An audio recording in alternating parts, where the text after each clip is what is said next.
Hopefully not. Well, so a big change that we've been working on for years is with our instructional materials. And we just rolled out this past year under Deidre Holmes-Dubois' leadership as the association president, obviously working with the team, a new policy. We worked on it, worked with Bill Maloney and everybody who's responsible for our policy, and we have a new instructional materials policy.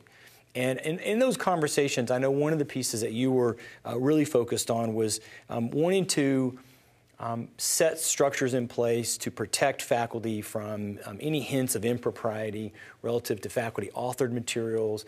We consistently face pressure from the state, both in legal means from a sense of just laws that they pass, or at least the regulations perhaps that come to the different decision makers, as well as auditing.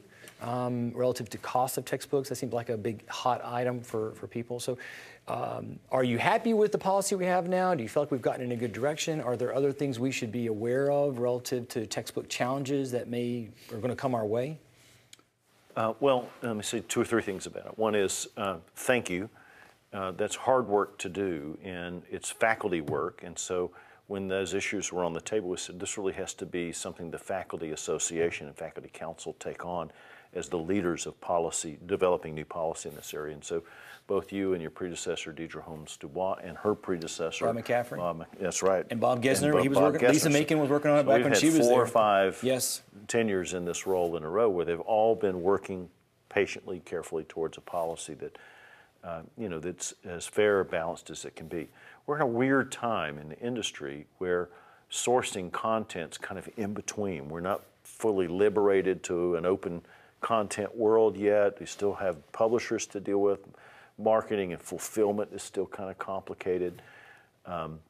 Prices are all over the place. So it's an odd time in what we would have called the textbook world just a few years ago, but the instructional materials world. And so nothing's going to work perfectly.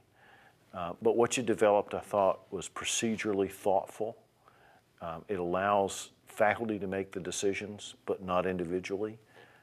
The curriculum is owned and controlled by the faculties, including those materials. But faculty is a plural word, not singular. And we have obligations to one another.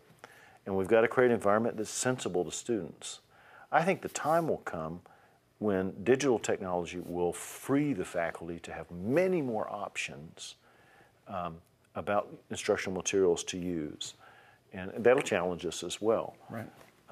But for now, at least, we have to attend to both worlds at once. How to create that flexibility and openness to content that's going to come from all sorts of sources and still protect the traditional environment of the textbook so that people, aren't being killed by textbook costs that are just outrageous, frequent changes of editions, whether that are needed or not, all the rest of that stuff. And I think one of the issues was we have a number of faculty who are very good scholars and are producing good text material, and I want to make sure they're able to do that in a way that doesn't put them at risk. And that means peer review is a part of what they have to do. And when you say at risk, I mean, I think I understand what you're saying, but just for a few more seconds, what kind of risk could they be at? Well, more than once, I'll say honestly, in my career as a college president, I've had to go to the mat either to protect or to deal with a faculty member. They're rare, but they're problematic when they happen. But a faculty member whose choice of materials came out of self-interest rather than interest in the students. Okay. And the whistle got blown. And it has happened in my tenure at Valencia. It's not the main reason to do all this. Sure. We'd need all this even if that wasn't possible. So I want to encourage faculty scholarship, but in a way that says you're like Caesar's wife, above reproach. Right. And I thought y'all found, it's not perfect, but you found a good balance in being able to do that. And some faculty author materials have already been through the process and approved, and everybody's solid. And some have been through the process and not approved. I'm sorry. Keep at it. Right. It's not like they can't try again and make the changes that their peers suggest. But when we talk about auditing, I will even admit my own ignorance. I know that Andrea Stalling is our internal auditor. We hear about, oh, the state's going to audit us, or maybe the state's going to dictate one textbook to us, kind of a thing. Are those real issues, or is it just people scare tactics? Or fearful words? Yeah, you can overdo it, but it's real. They did pass in proviso language a year or two ago requirements about textbook affordability at colleges and universities, and all the universities and colleges funded by the state of Florida have been struggling with this. Yes, we are audited, and the auditors tend to take views that go beyond the letter of the law. You know, they're interpreting the law too. So yes, we get audited. No, they don't understand why in a single course we might have 6 or 8 or 10 or 12 different textbooks being used with a variation in price from free to $250. And so, and just to make sure I get this right, they're working from some rule that, at least the auditor's position is, that shouldn't happen. Yeah, they're interpreting affordability. I mean, that's a bad management practice if you're trying to make, as the legislature has required you to make textbooks more affordable. You can argue with them about whether their interpretation is right. Nonetheless, the state is coming in saying, we have an opinion about the textbooks you've offered, like in my subject history, and we're looking at them, and do we feel like you've met the law? So if we get audited and I guess get on report or something, we're in trouble. What does that mean if we're in trouble?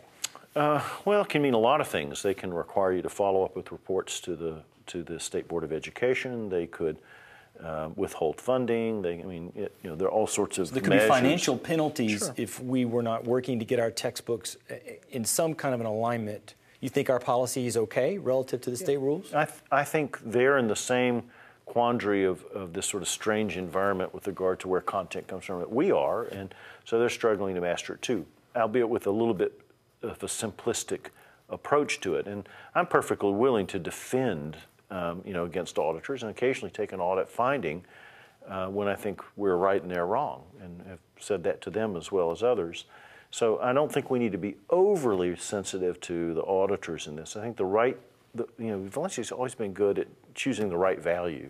Right. And the value here is we want the best material at an affordable rate so that students can afford to do this in a way that the faculty as a community of intellectual leaders have deemed as appropriate. And so we've pulled you together. You pulled yourselves together, built a policy. We're going to follow the policy. I will say that we discovered along the way that even the policies we had were often unknown to some faculty or had not been properly followed over the years, maybe even kind of a wink and a nod about it, and that's just not acceptable. We either have a policy that's real or we don't. Playing games with it doesn't work for anybody, puts everybody at risk.